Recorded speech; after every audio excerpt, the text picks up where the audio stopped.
Hello students, let's start with an important topic, that is conduction of nerve impulse.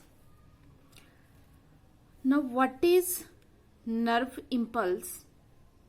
Nerve impulse क्या होती है? हम बहुत बार सुनते हैं कि जो न्यूरॉन्स है they conduct nerve impulse, but what is nerve impulse? Impulse किसे कहा जाता है? It is a self-propagated electrochemical current that travels from one end to another end of neuron for the passage of a message. Mean कि एक self propagated, अपने आप ही जो propagate हो. प्रोपेगेशन वर्ड का मीनिंग आपको पहले बता दिया था कि एक तो न्यूरॉन्स एक्साइट होते हैं और वो इम्पल्स को कंडक्ट करते हैं, और उस इम्पल्स का मीनिंग है कि वो एक पार्ट से दूसरे पार्ट तक पहुंच रही है. तो इट मीन्स प्रोपेगेशन का मतलब होता है कि एक पार्ट में स्टार्ट हुई and then it slowly moves toward the other parts. ठीक है, तो ये एक इलेक्ट्रोकेमिकल करंट हम इसको मानते हैं जो कि न्यूरॉन के एक एंड से दूसरे एंड तक किसी मैसेज को पास करता है. तो that is known as impulse. Now, what is stimulus? Pathway क्या है इसका? स्टिमुलस आपको बता दिया था मैंने. कोई भी चेंज एनवायरनमेंट में आए जिसको हमारे सेंस ऑर्गन्स के थ्रू जो है हम रिसीव करें, दैट इज स्टिमुलस. तो क्या पाथवे होता है इम्पल्स में? सबसे पहले स्टिमुलस मिलेगा किसको? डेंड्राइट को. डेंड्राइट से ये पास ऑन होगा सेल बॉडी को, सेल बॉडी से एक्सॉन, एक्सॉन से एक्सॉन टर्मिनल्स. ठीक है, एक्सॉन टर्मिनल से passage of stimulus to next neuron, उससे आगे एक न्यूरॉन से दूसरे न्यूरॉन में ये पास होता है. तो ये तो था इम्पल्स किस तरह से. अब इम्पल्स न्यूरॉन्स क्यों कंडक्ट कर पाते हैं? ऐसा क्या है न्यूरॉन में जो बाकी सेल्स में नहीं है जिसकी वजह से वो कंडक्शन कर पाते हैं, इस रिसीव कर पाते हैं स्टिमुलस को और कंडक्शन कर पाते हैं. तो what is the special property of nervous tissue? There are two properties. First one is electrical excitability and the second property is conductivity. Electrical excitability means जब भी इनको कोई स्टिमुलस मिलेगा तो यहाँ पे एक इलेक्ट्रिकल इम्पल्स, एक इम्पल्स जनरेट होगी.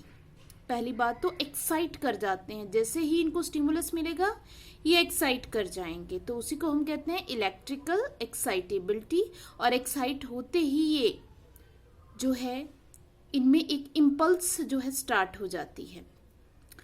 अब सिर्फ स्टिमुलस को रिसीव करना ही इम्पॉर्टेंट नहीं होता, इम्पॉर्टेंट ये भी होता है कि उसको कंडक्ट कैसे करना है. कंडक्ट मीन नेक्स्ट पार्ट में भी वो चेंज आना चाहिए. कंडक्टिविटी, न्यूरॉन्स में एक कैपेबिलिटी होती है, they able to conduct this impulse to the next part of neuron. अब ऐसा नहीं है कि कोई भी स्टिमुलस मिलेगा तो होल न्यूरॉन ही उसको रिसीव करेगा. न्यूरॉन का एक पार्ट उसको रिसीव करेगा और ये फिर नेक्स्ट पार्ट में, फिर नेक्स्ट पार्ट में, फिर नेक्स्ट पार्ट में, तो पार्ट वाइज ये कंडक्ट होता है. ऐसा नहीं है पूरे न्यूरॉन में एकदम से ये स्प्रेड हो जाएगा.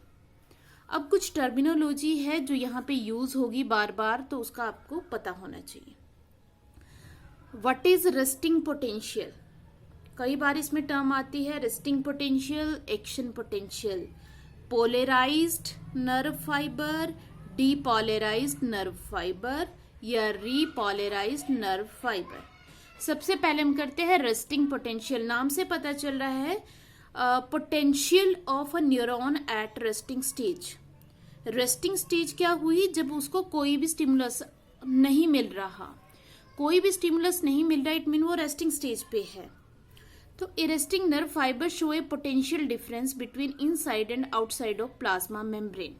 अब हम बात करें कि जो न्यूरॉन है नॉर्मली क्या होता है, इसमें जो आयंस होते हैं, न्यूरॉन आपको डायग्राम के थ्रू बताती हूँ कि मान लो कि ये एक फाइबर है, एक्सॉन की ही बात हम कर लेते हैं. एक्सॉन नर्व फाइबर है एक. तो नॉर्मल कंडीशन में इनके पास बहुत सारे आयंस होते हैं, लाइक पोटेशियम आयंस हैं, सोडियम आयंस हैं, क्लोराइड आयंस हैं। तो ये सब आयंस जो है outside as well in inside, तो ये जो बाहर है इसको हम इंटरस्टिशियल फ्लूइड कहेंगे, या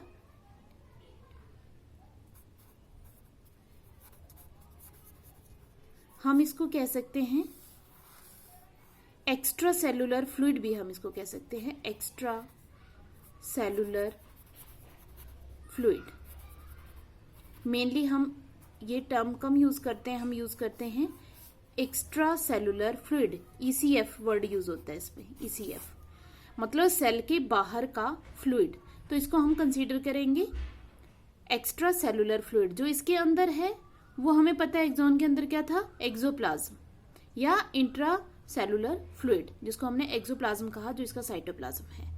तो जो ये आयंस हैं ये इनसाइड और एज वेल एज आउटसाइड दोनों तरफ प्रेजेंट होते हैं, लेकिन इनकी कंसंट्रेशन में डिफरेंस होता है।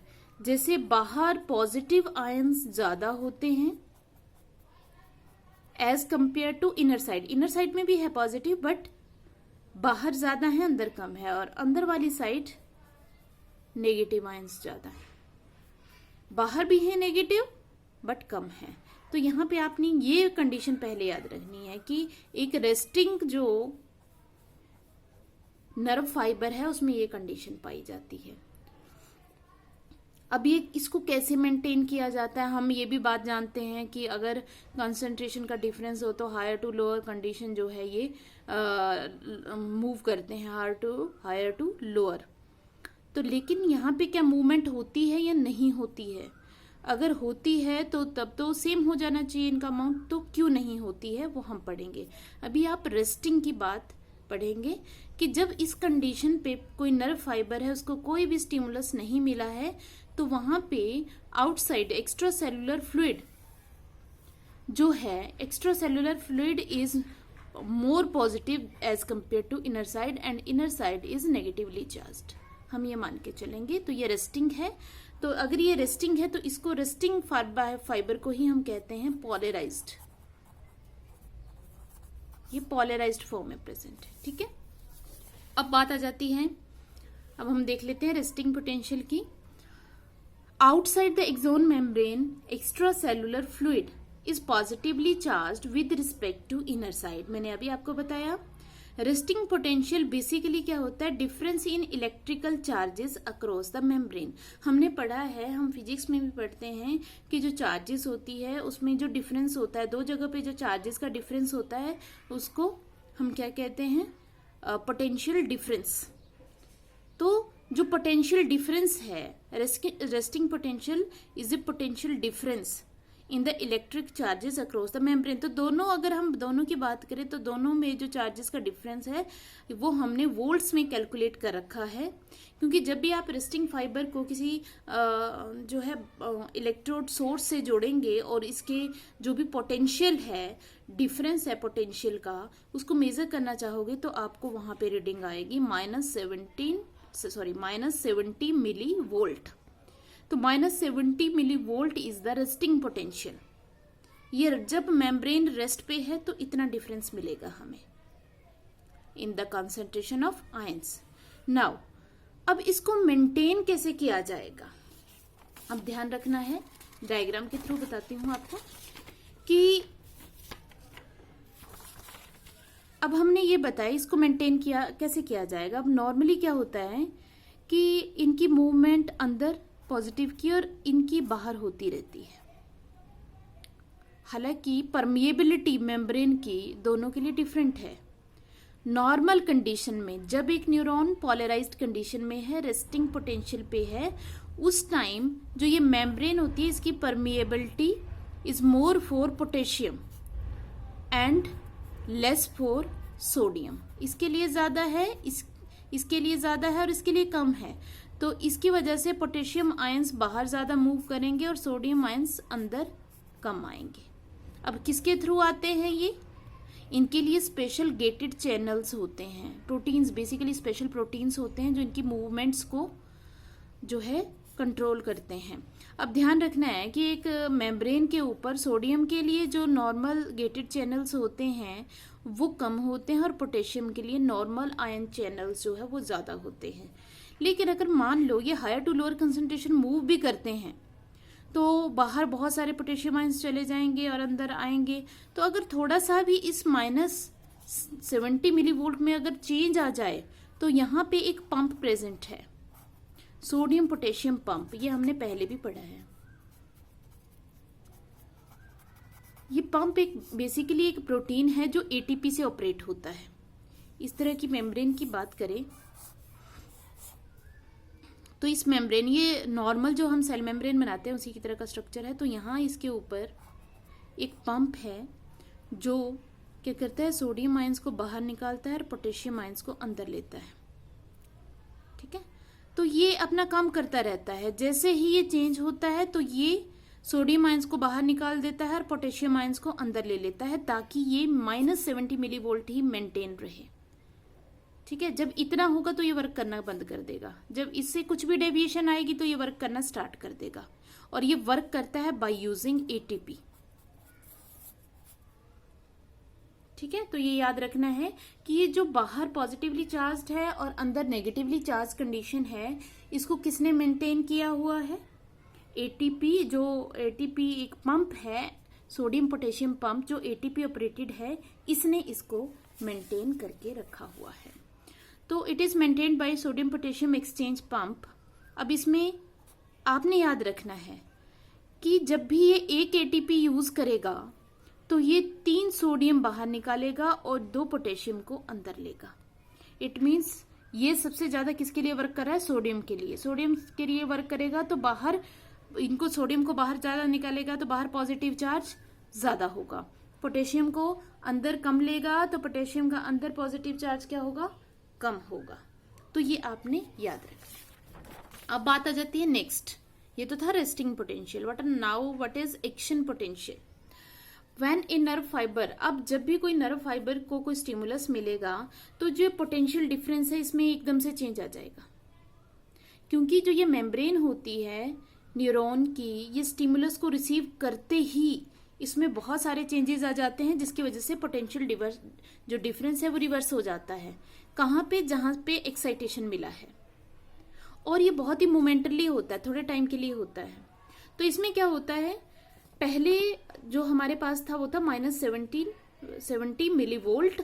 तो इसमें धीरे एकदम से नहीं जाएगा +30 मिलीवोल्ट तक। बीच में बहुत सारी स्टेजेस आएंगी। -70 से -60 आएगा, -50 आएगा, फिर जाके ये +30 मिलीवोल्ट तक पहुंचेगा। तो ये रिवर्स हो जाएगा। तो ये रिवर्स कैसे होगा, क्यों होगा, वो बताते हैं। Inner content become positively charge, जिसकी वजह से क्या होगा, जैसे ही आपने याद रखना है, जैसे ही किसी न्यूरॉन को स्टिमुलस मिलता है, स्टिमुलस मिलते ही उसकी परमिएबिलिटी मेम्ब्रेन की चेंज हो जाएगी। अभी हम क्या कह रहे हैं, हम इस परमिएबिलिटी को कह रहे हैं कि नॉर्मली ये क्या होती है मेम्ब्रेन, हमने कहा कि पोटेशियम के लिए नॉर्मल कंडीशन में ये ज्यादा परमिएबल होती है और सोडियम के लिए कम होती है। लेकिन जैसे ही इसको स्टिमुलस मिला तो इस मेम्ब्रेन की परमिएबिलिटी में चेंज आ जाएगा। क्यों आएगा? क्योंकि एकदम से जो परमिएबिलिटी, जो डिफरेंस था आयंस का, वो चेंज हो गया। तो उस चेंज से क्या होगा, ये मेम्ब्रेन अब सोडियम के लिए ज्यादा परमिएबल हो जाएगी और पोटेशियम के लिए कम। तो उसकी वजह से बहुत सारे सोडियम आयंस अंदर आना स्टार्ट हो जाएंगे और पोटेशियम बाहर नहीं जाएगा। पॉजिटिव अंदर भी हैं और एंटर हो रहे हैं, तो अंदर पॉजिटिवली चार्ज और बाहर क्या हो जाएगा, अब नेगेटिवली चार्ज ज्यादा हो जाएगा। तो यहाँ पे रिवर्स हो रहा है। तो ये सब होने के लिए कुछ स्पेशल यहाँ पे वोल्टेज गेटेड चैनल्स होते हैं। Voltage gated channels, special channels, special protein channels जो नॉर्मली बंद रहते हैं, लेकिन जैसे ही स्टिमुलस मिलता है और ये चेंज आता है आयंस में, वो ओपन हो जाते हैं। तो वो कैसे होते हैं देखते हैं। तो अब बात आ गई नेक्स्ट। तब जब भी जो है ये चेंज आएगा -72, -50 और -40 मिलीवोल्ट, तो हम मेम्ब्रेन को क्या कह देंगे, या नर्व फाइबर को हम कह गए, अब क्या हो गया, वो डीपोलराइज हो गया। ठीक है, अब बात आ जाते हैं आयंस क्या क्या प्रेजेंट है। Ion sodium potassium chloride ion both sides में प्रेजेंट है, but the movement is only of positive ions. आप यहाँ पे ध्यान रखेंगे, हालांकि आयंस बहुत सारे प्रेजेंट है, लेकिन मूवमेंट सिर्फ पॉजिटिव आयंस की ही होती है। अब मूवमेंट कैसे हो रही है, ये बहुत इंपॉर्टेंट है, ध्यान रखना है। अब आयंस मूव कैसे करते हैं? आयंस मूव करते हैं बाई या तो ion channels, simple ion channels, या voltage gated ion channels. First of all ion, simple ion channel जो कि बेसिकली प्रोटीन ही है, ये दोनों के लिए हैं, सोडियम के लिए भी हैं, पोटेशियम के लिए भी हैं। बट ध्यान रखना है, ये वाले सोडियम के कम हैं और पोटेशियम के ये ज्यादा हैं। दूसरे हैं वोल्टेज गेटेड आयन चैनल्स, ये भी दोनों के लिए हैं, सोडियम के लिए भी और पोटेशियम के लिए, दोनों के लिए हैं। तो वोल्टेज गेटेड चैनल्स ये तभी ऑपरेट करते हैं जब चेंज आता है पोटेंशियल में, मीन जब भी स्टिमुलस मिलेगा, when stimulus obtained these channels open. और किसके ओपन होंगे? सोडियम के, क्योंकि पहले परमिएबिलिटी, हमने कहा परमिएबिलिटी चेंज हो गई, परमिएबिलिटी पहले थी ज्यादा पोटेशियम के लिए, अब किसी के लिए हो गई? सोडियम के लिए। तो सोडियम की एंट्री बहुत ज्यादा स्टार्ट हो जाएगी। ठीक है, अब दोबारा से एक और डेफिनेशन आपको बता रही हूँ नर्व इम्पल्स की। To generate a nerve impulse a stimulus must be of a certain minimum intensity. अब एक ये भी चीज आपने याद रखनी है कि आपको कोई भी बाहर से स्टिमुलस मिल रहा है, तो वो स्टिमुलस जो है वो एक्शन पोटेंशियल तभी जनरेट कर पाएगा, उसकी एक मिनिमम इंटेंसिटी, एक मिनिमम स्ट्रेंथ होनी चाहिए। ठीक है, उसको हम कहते हैं थ्रेशोल्ड स्टिमुलस। तो जब तक वो थ्रेशोल्ड स्टिमुलस ऑब्टेन नहीं करेगा, तब तक जो है नर्व इम्पल्स कंडक्ट नहीं हो पाएगी। तो ये आपने यहाँ पे याद रखना है कैसे होगा। ठीक है, अब with the help of diagram मैं आपको एक्सप्लेन करूंगी प्रोसेस ऑफ नर्व इम्पल्स। आप ये डायग्राम देख रहे हैं, 3 डायग्राम है यहाँ पे। ये नॉर्मल कंडीशन का डायग्राम है। एक नॉर्मल रेस्टिंग पोटेंशियल और रेस्टिंग एक्सोन और रेस्टिंग नर्व फाइबर में क्या कंडीशन होती है कि बाहर पॉजिटिव चार्ज ज्यादा है, आप देख रहे हैं, अंदर वाली जो मेम्ब्रेन के अंदर का जो चार्ज है वो नेगेटिव चार्ज है। तो नेगेटिव ऑर्गेनिक आयंस अंदर ज्यादा प्रेजेंट है, बाहर पॉजिटिव आयंस ज्यादा प्रेजेंट हैं। हालांकि सारे आयंस अंदर भी हैं, बाहर भी हैं। अब यहाँ पे आप देख रहे हैं नॉर्मली पोटेशियम बाहर मूव करता रहता है, सोडियम अंदर मूव करता रहता है, लेकिन इनको फिर से बैलेंस कौन कर देता है? सोडियम पोटेशियम पंप इतना रखेगा कि बाहर पॉजिटिव चार्ज ज्यादा हो और अंदर नेगेटिव चार्ज ज्यादा हो, इस तरह से मेंटेन रखेगा। ठीक है, तो ये तो थी। और इस मेम्ब्रेन को फिर हमने कह दिया पोलराइज्ड मेम्ब्रेन। अब यहाँ पे आपको देखो, यहाँ पे पंप भी बता रखा है, ये वाला, ये है पंप, सोडियम पोटेशियम पंप। और आपको अभी बताया है कि बाहर कितने निकालेगा? 3 सोडियम और अंदर कितने लेगा? 2 पोटेशियम। तो ये नॉर्मल कंडीशंस है। अब क्या होगा जब स्टिमुलस मिला? तो समझ लो यहां से स्टिमुलस आया, अब ये न्यूरॉन एक्साइट हो गया। एक्साइट होते ही क्या होगा कि यहाँ पे जो वोल्टेज गेटेड चैनल्स थे सोडियम के, वो ओपन हो जाएंगे। अब पोटेशियम के नहीं होंगे, ध्यान रखना है, पोटेशियम के नहीं हो रहे हैं और किसके हो रहे हैं? सोडियम के ओपन हो गए। बाय यूजिंग एटीपी जो है ये ओपन हो गए, ये वोल्टेज गेटेड चैनल्स क्या हो गए? ओपन हो गए। तो जैसे ही ये ओपन होंगे तो बहुत ही ज्यादा अमाउंट में जो सोडियम है वो क्या होगा? अंदर आना स्टार्ट हो जाएगा। और जो पोटेशियम के नॉर्मल थे उनमें से भी कुछ ही चैनल्स ओपन रहेंगे जिनमें से पोटेशियम बाहर जा पाएगा। बहुत ही कम मूवमेंट देखने को मिलेगी पोटेशियम की, सबसे ज्यादा मूवमेंट होगी सोडियम आयंस की। अब यहाँ पे पोलैरिटी चेंज हो गई। अब यहाँ पे क्या हो गया? ये नर्व फाइबर इस पार्ट में, पूरा नहीं, सिर्फ इसी पार्ट में क्या हो गया? ये डीपोलराइज। देखो यहाँ पे लिखा हुआ है डीपोलराइज हो गया। अंदर जो है पॉजिटिव चार्ज ज्यादा और बाहर नेगेटिव चार्ज ज्यादा। ये बहुत ही मोमेंटरली होता है, बहुत ही कम टाइम के लिए होता है। और जैसे ही ये चेंज होगा तो बाकी पार्ट आप देख रहे हैं पोलराइज, इतना सा पार्ट है डीपोलराइज। अब जैसे ही ये चेंज आएगा तो ये चेंज एकदम से सेंस कर लिया जाएगा by the channels, ion channels, और एकदम से वहां पे कौन एक्टिव हो जाएगा कुछ ही टाइम में। ये जो है यहाँ पे जो सोडियम पोटेशियम पंप है वो एक्टिव हो जाएगा, और यही सेम स्टिमुलस, क्योंकि यहाँ पे आयंस में चेंज आ गया, अब यही नेक्स्ट पार्ट में भी यही कंडीशन स्टार्ट कर देगा। जैसे इसको स्टिमुलस मिला था, ये भी एक स्टिमुलस ही है जो नेक्स्ट पार्ट को मिल रहा है, और नेक्स्ट पार्ट में भी फिर वही कंडीशन आएगी। अब देख रहे हैं थर्ड पार्ट में फिर से वही हो गया। थर्ड पार्ट में ने इसको एज ए स्टिमुलस लिया और इसमें भी वही चेंजेस आए जो फर्स्ट पार्ट में आए। अब जो ये पार्ट था इसमें क्या होगा, इसमें जो सोडियम और पोटेशियम है उनको जो पंप है वो क्या करना स्टार्ट कर देगा, जो सोडियम आयंस थे वो रीपोलराइजेशन में बाहर निकलना स्टार्ट कर देंगे, सोडियम आयंस बाहर निकलना स्टार्ट कर देंगे। और ये पार्ट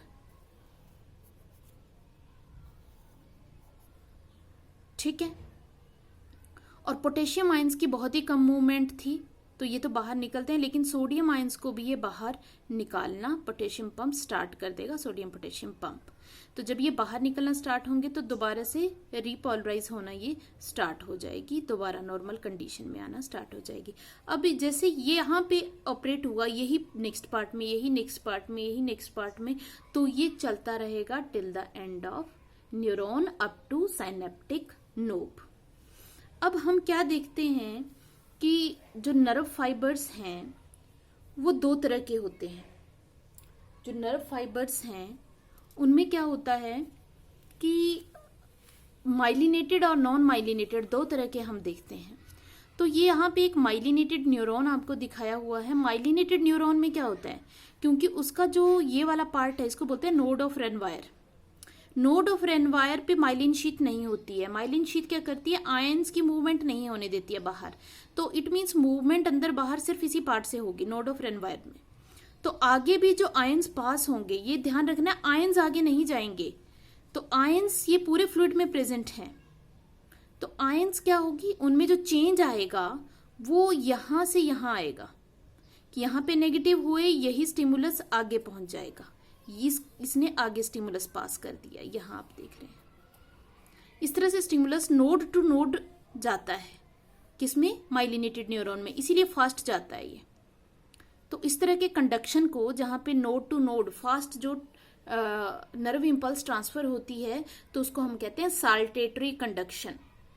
साल्टेटरी, जिसमें एक लार्ज स्टेप लिया जाए, एक बीच में गैप हो, फिर एक लार्ज स्टेप, फिर एक लार्ज स्टेप, तो उसको बोलते हैं saltatory conduction of nerve impulse, जो कि कहां पे होता है, ओनली इन माइलिनेटेड न्यूरॉन्स।